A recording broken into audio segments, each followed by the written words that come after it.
जिस डेट को हमारा अनुदान जमा हुआ, पहली डेट के अंदर हमको अनुदान की तारीख पासबुक पर से उस पर हमको डालना होता है।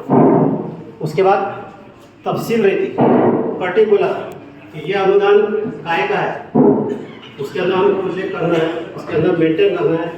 जैसा कि हमको इस साल नगर परिषद खाद्य वालों को धार्मिक अल्पसंख्यक शालों के लिए एक अनुदान मिलता है 2 लाख रुपये। उसके अंदर पर्टिकुलर या तफसील के अंदर हम लोग को मेंटेन कर रहे हैं कि सन 2021-22 का अनुदान धार्मिक अल्पसंख्यक हमको प्राप्त हुआ।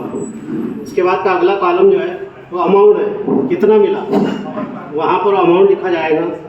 उसके बाद उसका खर्च क्या है, तो खर्च कौन से तारीख को किए, यानी उसका खर्च का अगला जो कॉलम है वो तारीख डालेंगे जिस दिन हमने किसी दुकानदार को दिए या हमने खुद खरीदी किए या जो तारीख को हमने चेक दिए वो चेक नंबर और वो तारीख खर्च करने की वहाँ पर डालेंगे। उसका भी तफसील है, कौन से दुकान वालों को क्या दिए उसका नाम के साथ वहाँ पर हमको मेंटेन करना होता है। तो उसका अमाउंट है, अगर 2 लाख का है तो पूरे 2 लाख हो गए तो 2 लाख का अमाउंट वहाँ लिखेंगे। कम का अमाउंट है मतलब 1,99,000 खर्च हो गए तो वो खर्चे में बतलाएंगे और बैलेंस में जो 1000 बचे वो 1000 वहाँ पर बतलाएंगे। इस तरह उसको मेंटेन करें। शुक्रिया। कैश बुक की 2 बाजू होती है, एक जमा बाजू, एक खर्च बाजू। जमा बाजू के अंदर जिस तारीख को हमारे पास में अमाउंट आता है उसकी एंट्री आती है और जिस तारीख को हम खर्च करते हैं वो खर्च बाजू में आती है। जमा बाजू में सबसे पहले हमारा जो आर्थिक वर्ष होता है वो 1 अप्रैल से लेकर तो 31 मार्च तक हमको उसको रजिस्टर को मेंटेन करना होता है। 1 अप्रैल को हम जब हर साल हम नया रजिस्टर बना सकते हैं या फिर हम उसी में मेंटेन कर सकते हैं। 1 अप्रैल को जब हमारे पास में अमाउंट जो कुछ भी अकाउंट पर बैलेंस है हम लिखेंगे प्रारंभिक शिल्लक। प्रारंभिक शिल्लक में उसके सामने अपना अमाउंट लिखेंगे। उसके बाद में उसके नीचे जो अनुदान प्राप्त हुआ उसकी एंट्री लेंगे।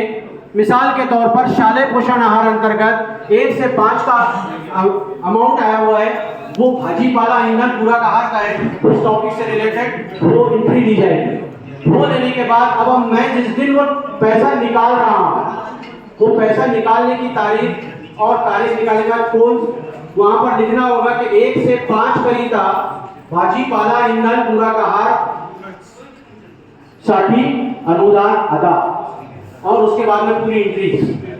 फिर उसके बाद में टोटल नीचे हमारे पास 3 लाइन होगी, ऐसे 3 लाइन बनानी पड़ेगी। पहले में आएगा प्रारंभिक शिल्लक, दूसरे में प्राप्त अनुदान और नीचे एकूण। इधर खर्च बाजू के अंदर खर्च, शिल्लक और एकूण। इस तरह से हमको कैश बुक मेंटेन करना है। देखिए बड़ी खुशनसीबी की बात है कि हमें ये कैश बुक मेंटेन करना, मुझे 30 साल नौकरी हो गए, आज तक कैश बुक किस तरह मेंटेन किया जाए इसकी ट्रेनिंग नहीं दी गई। लेकिन ये पहली मर्तबा ऐसा है जहां पर ये बताया जा रहा है कि कैश बुक किस तरह मेंटेन किया जाए। अब जो एंट्रीज मैंने खर्च की है, खर्च के लिए लिखा है, वो एंट्रीज में से 32 नंबर और 33 नंबर में मैं उसकी एंट्रीज लूंगा 60 के ऊपर। 32 में वो लिए जाएंगे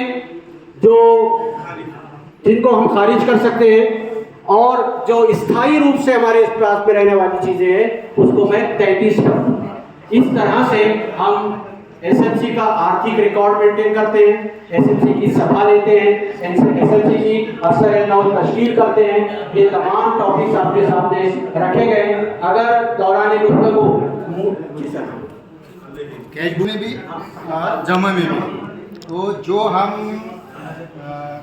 चेक से देते और जो खुद हम खर्च करते तो उसके भी अलग अलग लिखा जाता है। जैसे जो हमने चेक से कॉलम में जो लिखते हैं हम, हाँ वो कैश लिखते हैं, और सेकंड कॉलम में जो चेक देते हैं, इधर नहीं आएंगे। दौरान गुफ्तगू जो